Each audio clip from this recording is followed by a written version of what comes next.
this is Sherry Hayes with MomDelights.com. I'm the mom of 15, been homeschooling for 37 years, and this is my first homeschooled student, my first daughter, so stay tuned. It's going to be a lot of fun.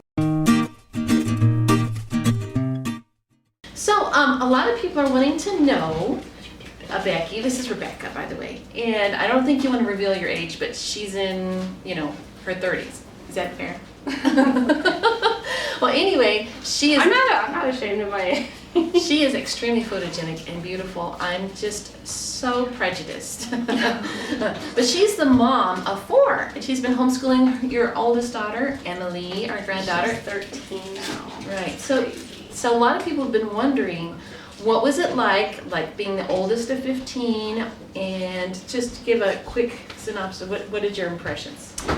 Well, I had some struggles growing up in a big family sometimes because there was just a lot of people, a lot of voices sometimes, but I also was one of those kind of people who didn't need to be the center of attention, so it was kind of nice. But yeah, no, I think I have to say I learned a lot about how to deal with and be part of people. We got used at a very young age to deal with different age groups and different situations as far as, dealing with difficult situations with people, handling responsibility, getting to be yourself no matter what company you're in, learning to be, independent, I guess would be the best way to put it, and just be yourself and be comfortable in your skin wherever you are at. Well, I think that one of the major things you learned is how to boss. Not manage, boss. Because she's in town because she and her granddaughter traveled so they could go to a ball, yes. A fall ball. Oh my goodness. And so Becky, my wonderful Becky, coordinated everybody's hair because we had a total of 5 girls getting ready in ball dresses, and they had to do their hair, and they had to do their, and it was fun. It was just great having you coordinate. I just kind of relaxed. It was a stretch though, because it was fun because I have 3 boys, mm-hmm. and we're in a house full of boys, and so we do boy stuff a lot, and we kind of, Emily and I, we hold our own, but it was fun to have just a girls' weekend, just do girl stuff. It was great. It was a lot of fun. The other question some people have asked is, there's one person in particular, and thank you for sending that question in, is that they want to know, what is one thing you learned about being a homeschool child that you are putting into practice as a homeschool mother? I had some learning difficulties when I was younger, and I remember that being a really difficult time for both of us, probably more than I realized at the time. I think it was difficult because there wasn't a lot of resources at the time. People didn't know how to deal with ADD or dyslexia or any other cognitive differences. And I struggled with reading and just paying attention.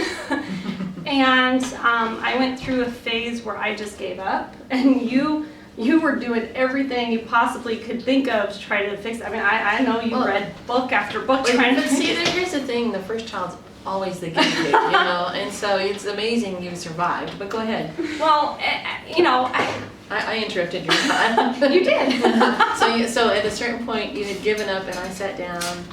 So I think you came to the place where you realized that there was nothing you could do to help me to understand where I was in my position, because when a kid gives up, you can't do anything. It doesn't matter if you're the child's in public school or homeschool. If a kid gets discouraged to the point that they just don't want to try, there is really literally nothing you can do. And sometimes you just have to let that be and let them know that the ball's in their court, and if they want to do something about it, that they need to. At the age of 11, you're old enough to understand that you need to take responsibility for basic necessities like your personal hygiene and your chores and basic, school age type stuff. I really just, it's like a mental block, and they've done research, I've read research about it, how actually when a child comes to that point where that you literally don't let information in anymore. You're just that shut down. And I was at that place, and you very wisely said, I love you. I know this is that you're struggling, and I feel for you. I will be here for you if you need anything. But I can't teach you if you don't want to learn. And you need to want to learn. And so I'm going to continue to read to you, and we're going to do math. And everything else is up to you. And for the next 2 years, I kind of floated for a little bit, and I realized that there were goals I had, there was things I wanted to do, and I knew that I wanted to get a good education. And even though I was struggling, even though I was frustrated, I needed to just kind of take control of my education. So I started to read textbooks.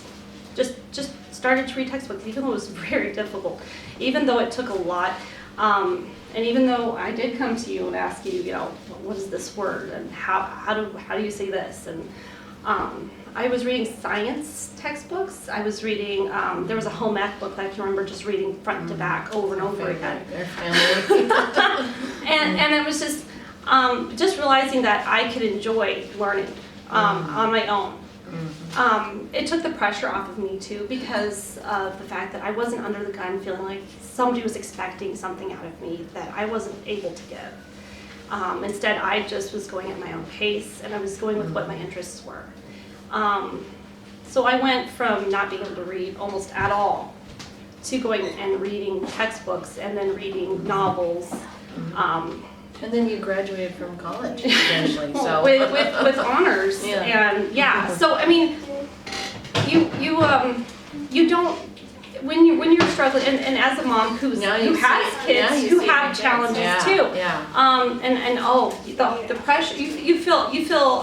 The first thing I realized I had to deal with was guilt of not feeling like I should have caught this. I should have known better that this was the issue, because my kids were 8 and 9, almost 8 and 10, and I was like, it doesn't matter what I've done, it doesn't matter what I've tried, it's not working. What did happen is when I finally gave up, because sometimes as a mom you have to give up. When I finally gave up, and I was at the end of my rope, God gave me resources, gave me an amazing dyslexia coach who took time to explain to me what she thought might be the issues and what I could do about it. First thing she said was, aside from math, don't do anything but read to them for a good 6 months. That was it. Just read to them and encourage them that they're not abnormal, that they're just processing things differently. A cognitive difference is not a disability. It's just but it can become that if you don't address the issues. And so then she also gave me resources on how, what the specific issues my kids were having and how to adapt my school education plan to that, resources on how to deal with that. We went through some Orion Gillingham type curriculum, and that helped. I realized that the way I was saying even the fundamental sounds was incorrect or was causing them confusion because they were translating it in a certain way where they were hearing more sounds than what there actually were. And that was causing them to, when they went to decode the word, they couldn't because they heard and thought there were more sounds than there actually were. That's what you were doing when you were little, and I didn't know what to do. Nobody knew. And when you're first teaching someone to read, and you go, well, this is and the B says buh. Yeah, buh. And there's no There's no there. So there's just be buh, buh, buh.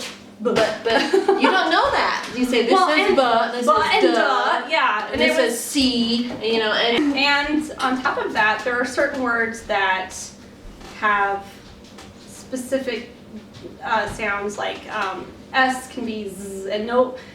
There are not a lot of reading programs that actually really specifically work on that for a long enough period that it doesn't become something that your kid is going to look at and go, what? I don't understand. Why don't I get this? So a lot of reading programs.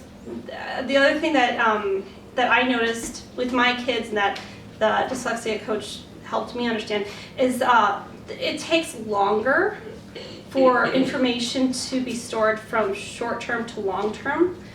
This is part of the reason why my kids struggled in math. It wasn't that they didn't understand concepts. James understood concepts way before he should have. But when it came to memorization projects, like memorizing the addition or subtraction tables, multiplication or division, he couldn't do it without me going really slowly and being really methodical and being very, very intentional every day, just even though it's just boring. It's what I learned that helped me after you pour again. But what helped me after you is that I learned that it was like I noticed that the kids couldn't remember the phonic sounds, but they could remember commercial jingles. You know, and they could remember, like, if someone said it, they heard it all the time. They could say Geico, you know, whatever. And so I thought, well, why is that? It's because it's constantly drilled into them over the repetition, over and over again. And also if you can use rhythm, if you can, and the tone your voice makes when you say things, and honestly, as a homeschool mom, probably the biggest challenge for any homeschool mom is consistency, because so much of our day is interrupted, even at the best of intentions, you know. Yes, yeah, for sure. So you were gonna continue with this. So yeah. So all these things that I had to deal with is how to, you know, having tools and knowing how to translate all this information to my kids in a way they could use and build on that knowledge. I also had, during this time, I also had to deal with the difficulty of the past playing a role in how I was responding to my kids, and also the information I was getting about what was going on with my kids.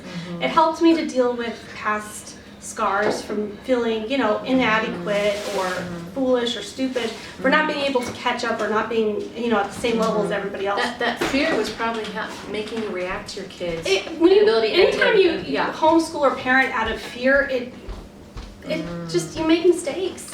And any parent's going to make mistakes, but if you can take yourself out of the equation long enough to just say, okay, so I probably am messing up, but I know that God's grace is sufficient for me, even in a situation, no matter how difficult, and I know that my kids can be more than conquerors. That's right. I know that, you know, I'm not going to just respond in fear. I know that the future isn't set in stone, and if I just give myself time, if I look for the right resources, and if I just allow my kids to be kids, and not the products of my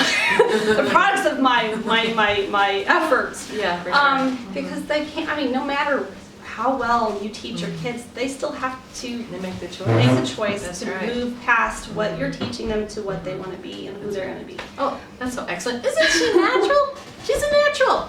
I know you want to hear more from her. So we're going to work out something. Either she's going to, you know, when she goes back home, she can upload videos and I can share them here. And eventually she can have her own channel, which wouldn't that be wonderful?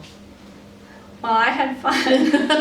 I'm nervous, but I had fun. She, you know, you can't tell she's nervous. Okay, well, listen, guys. I hope you like this. I hope this gave you a little more relatable information that you can use and be encouraged by. So you have a wonderful day. Make sure to like and subscribe and click the bell if you want to continue to have videos, you know, see my videos in your feed. Bye-bye. You did, Mom. You didn't get the bell part. I'm so proud.